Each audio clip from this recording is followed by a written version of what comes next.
sports এসোসিয়েশনক অশেষ ধন্যবাদ জনাইছোঁ মোক ইয়াত আনি ইনভাইট কৰি আপোনালোকৰ লগত দুই এষাৰমান মোৰ মনৰ কথা ক'বলৈ সুযোগ দিয়াৰ কাৰণে মঞ্চত উপস্থিত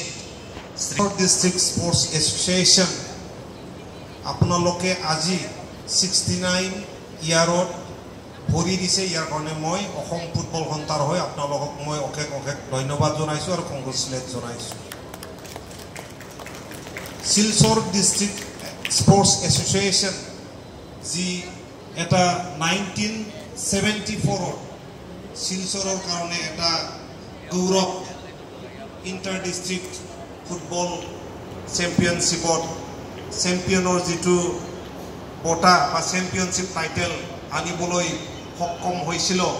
এই সকল ব্যক্তিলৈ মই প্ৰণাম জনাইছোঁ আপোনালোকৰ কাৰণে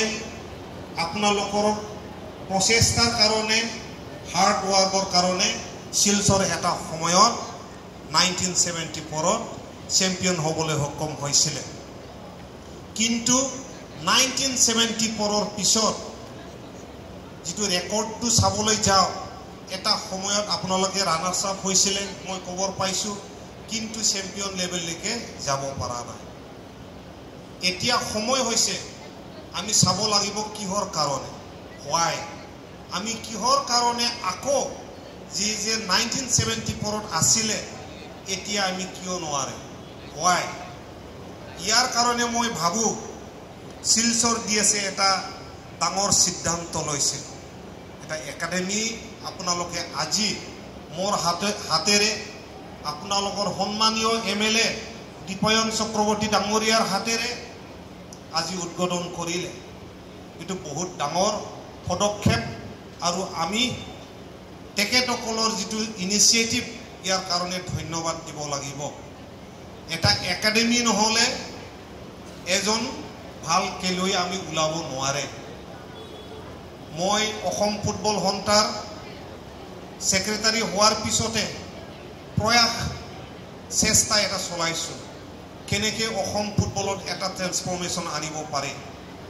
আগত দিনৰ পৰাই কাম কৰি আছে আগত দেখিবলৈ পাইছোঁ বহুত ডাঙৰ খেলুৱৈ ওলাই গ'ল হেৰল চাংমা নিচিনা খেলুৱৈ ওলাই গ'ল কলিচৰণ নাৰ্জাৰী এতিয়াও খেলি আছে দুৰ্গা বড়ো খেলি আছে কিন্তু এটা সময় আহিল আমি কতবা শুই আছো যেন লাগে আগত যেটো গ্লোরি 82 83 84 ইয়াৰ পিছত যেটো কিছুমান বছৰ আছে একদম বাৰে নীল আমি একো দেখিবলৈ নাপালো যিমান ভাল ডাঙৰ ক্লাব আছিলে সকলে ফুই গল একো নাই এক্টিভিটি নাই কিন্তু আমি এতিয়া এটা ৰিভাইভেলৰ কাৰণে কাম কৰি আছো এতিয়া আমি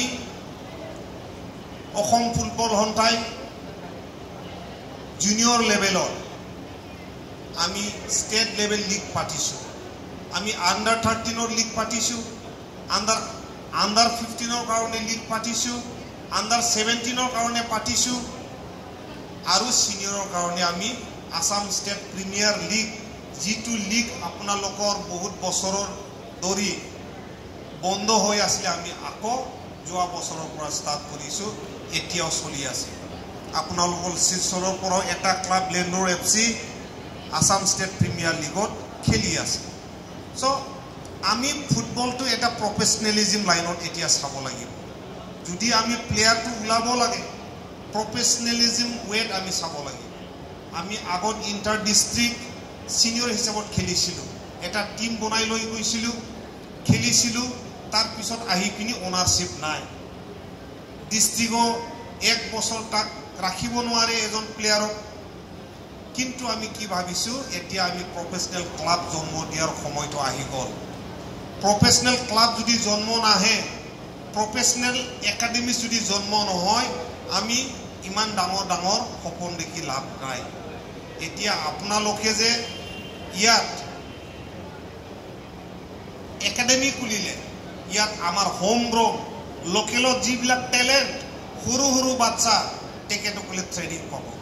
ট্ৰেনিং পোৱাৰ পিছত তেখেতসকলে এটা লেভেলত খেলিব আন্ডাৰ 13 খেলিব আন্ডাৰ 15 খেলিব আন্ডাৰ 17 খেলিব ইয়াৰ পিছতে সিনিয়ৰ লেভেল খেলিব সন্তোষ ট্ৰফিত খেলাৰ কাৰণে সুযোগ পাব এইবোৰ যিবোৰ ষ্টেপ বাই ষ্টেপ ইনিচিয়েটিভ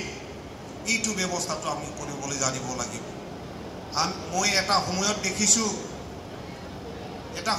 দেখিছো এটা দুটা মই পেপাৰ কাগজত দেখিছো আমাৰ শিলচৰৰ থেকে কিয় নাই সন্তোষ ট্ৰফি সিলেকশন হয় পেপাৰত দেখে আমাৰ শিলচৰৰ থেকে কিয় নাই আমাৰ বৰাক ভেলিৰ থেকে কিয় নাই আমি উলাই লব লাগিব আৰু কিয় নাইৰ answer this is the answer আপোনালোকে যে একাডেমি খুলিছে কিয় নাইৰ এনসাৰ ইয়াৰ পৰাই আহিব মই আশা ৰাখিছো এই একাডেমিৰ পৰা অনাগত সময়ত ষ্টেটৰ টিমত আন্ডাৰ 13 প্লেয়াৰ ওলাব আন্ডাৰ 15 ওলাব আন্ডাৰ 17 ওলাব